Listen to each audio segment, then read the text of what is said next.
Op het WK in Shanghai wie is Shinky Knecht de beste Nederlander. Hij ziet in 3 van de 4 finales en eindigt uiteindelijk op een krees 6e plak. Ja, ik ben heel erg tevreden over hoe het individuele programma gong is. En ik denk dat dit wel het hoogste haalbare weer.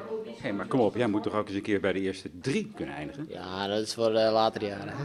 Niels Kerstholt ziet mij een 12e plak ook bij de eerste 16 en daarmee verdient ze een extra ticket voor het WK Takamir in Budapest.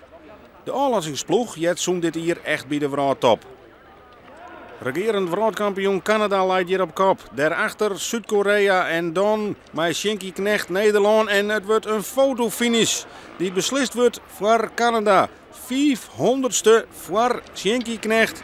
En die op zijn beurt werd 3000ste voor Zuid-Korea blijft. Een prachtige zilveren medaille. Dat is echt super. Ja, we zitten er mooi dichtbij. En jammer dat het kreeg in goud weer, want we zitten wat dichtbij. Maar zilver ben ik super tevreden mooi. Het scheelt maar 500ste. Die teleurstelling overheerst niet? Nee, zeker niet. Want het weer op finish en ik finishte die Koreaan eruit. En die ging ik vol voor de finish. Dus ja, daar baal ik echt niet van. Of zo. Ik denk dat dit het maximaal haalbare weer wordt.